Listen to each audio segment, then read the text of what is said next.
There, started recording, but I don't know where I'm gonna cut it. Hey YouTube. I didn't. Okay. Hey YouTube, my name is Brian. This is my 2006 Nissan 350Z. So I'm making this video to show some of you guys that are interested in trying to buy one what you guys should look out for and the common problems with these things, because there's a lot. First and most important thing I think you guys should worry about would be your valve cover gaskets. Your valve covers are right there, right below your intake, and then there's another one right over here. You should worry about those because those, on every 350 they go bad. Every single 350 that I know of, they go bad, and it's pretty expensive to replace.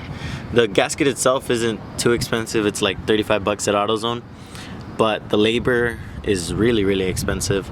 But you can replace it yourself like I did. I replaced mine. It wasn't that hard. It took like an hour and a half to 2 hours. Just a warning to the people that aren't too mechanically inclined, just because it is really expensive if you get it done at a shop. I think my friend got quoted 700 or 800 bucks, something like that. So that's the main thing you guys should watch out. The next thing you guys should worry about should be these bushings on the lower control arms. They go bad on a lot of 350s and G35s. I had to replace these on my friend's car. They were like $170 at AutoZone for the pair, which wasn't too expensive, but it was a little hard to replace. These bolts are sometimes a little stuck on there. The next thing you guys should worry about would be your lift supports. These things right here. These things always go bad as well. From what I know of, at least. My friends were bad, mine were bad, and a couple other my 350. They're not too expensive to replace either. They're like what, 20 bucks on Amazon. Just that you gotta watch out and make sure you get the right ones, because if not, your trunk won't align properly like mine. Mine doesn't fit up that good because I got the wrong ones. So just watch out for that. The next thing that I would recommend you guys watch out for is these door handles. These door handles break so often. My friends are broken. They break from the inside. From in here there's like a cable that makes it open, and like a little grabby thing breaks, and mine haven't gone bad. I don't know if the previous owner replaced them or something, but I haven't had any trouble with them. I'm pretty sure they're not too expensive to replace. Next thing you guys should definitely worry about is your seats. These will rip in almost every 350 as well. It just happens from getting in and out of the car. You could just go with new seats, but it's like a point you could bring up to the person you're trying to buy it off of, and you could get a little discount maybe or something like that. The next thing you guys should watch out for should be your oil pan drain plug gasket. That one should be replaced every time you do an oil change. The oil pan is up there somewhere. You can't really see it because my car's a little low right now, but you should watch out for that. That's really important. So a lot of people say that the oil consumption on these cars is pretty bad. Mine personally isn't too bad, but it's because I do my oil change like what do you say, every 1,000 miles, 1,500 miles maybe. I do it pretty often. These cars are pretty good if you just keep up with the maintenance. It's not too bad, but people do recommend to check your oil every time you put gas. So if you guys like to put $20 a week or however much you use the car, just check it every time you put gas. For me personally, my oil dipstick doesn't read that good when my car's hot, so I have to wait till it's like really cold. So I leave it overnight or something like that, then I would check it. Alright, enough with the problems now. Now on to the good things. Woo! Depending on the year that you get, these cars do change not too much. The body pretty much stays the same. It gets like updated headlights. For example, mine is a 2006 and it has the updated headlights. These headlights come in the 06 and up. You also get the updated taillights. The updated taillights have LEDs. They're not a bulb anymore. You can see it right away. On to the engines. So in between the years 2003 and 2005, you get the VQ35DE, which comes with 270 horsepower, 279 or something like that. I'm not 100% sure on that. But it would be the regular DE.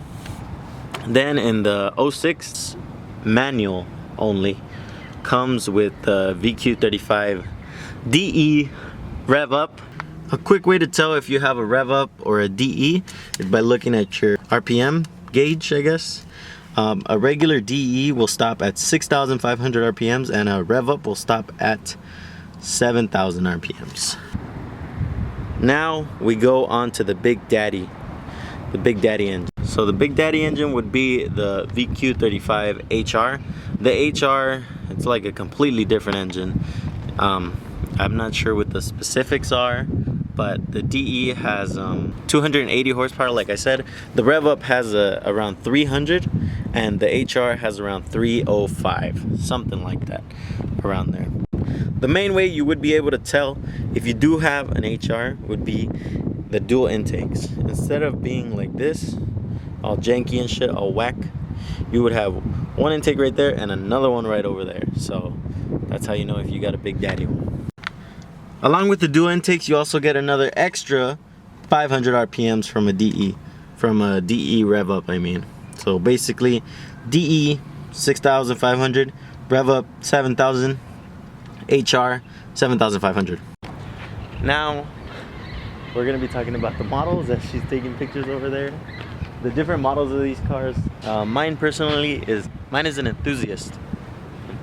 So the way you can tell it's an enthusiast is, one, you get the main thing that you get is, I don't think you guys can see.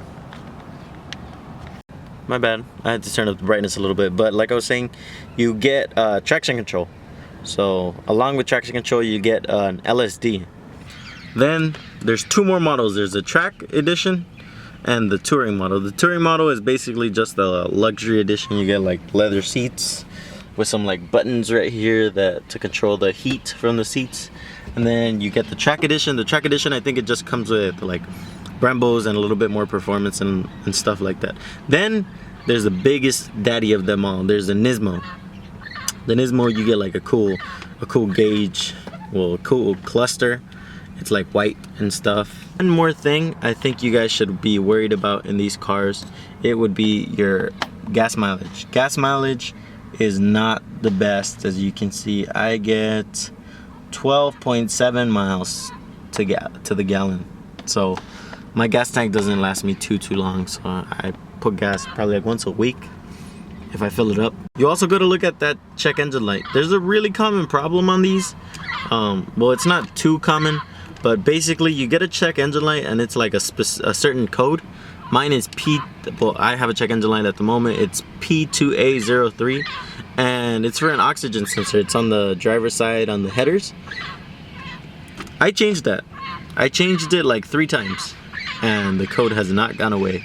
I had it checked by a mechanic, and I personally checked the voltage too, and checked the voltage, followed it all the way to the computer down there, and nothing. There was no voltage at all in there. So I don't know what the fuck is up with it. It didn't have it when I got it. It didn't have the check engine light when I got it, but the check engine light did come on like a couple months later. So maybe I got punked, maybe I didn't get punked, who knows. One final thing I think you guys should worry about is these transmissions. Let me show you, let me start it up. As you can see, I don't know if you can see, but if you feel it, my transmission does shake a little bit. Oh, you might be able to see it now. Well, it shakes a tiny bit. Make sure this isn't shaking too much. My friend, he bought one and it was shaking like not too much, but a little bit more than mine, kind of like this. And he had it checked by a mechanic, and apparently his flywheel was off center or something like that, and it was spinning like all retarded, and that caused his whole transmission to shake, and that transmission shaking caused it to get like a crack up the block, I think, and he had a bunch of metal shavings in his oil, and he had to have the whole engine replaced, the clutch replaced, and me and him bought our cars like the same. If you do happen to buy one of these cars, make sure it wasn't beaten on. These cars are really common to be used for drifting, like I said. Make sure that yours wasn't like too abused care of, and make sure you check everything, not just the stuff that I said. Like other common things, make sure you watch out that mileage, and make sure you check out all the check engine lights. Have them read at AutoZone if you want, they read them for free.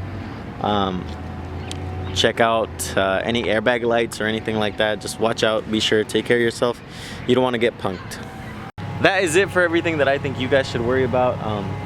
Well, maybe I forgot something. If I did happen to forget anything, make sure to let the people know. So just comment, tell people other common problems that you guys have found that I didn't mention. And if you guys found the video informational, helpful in any way, just leave a like, comment, and subscribe. If you guys didn't like it at all, let me know as well. Let me know what the fuck I can improve on. And I forgot to say thank you guys for watching. I'll see you guys maybe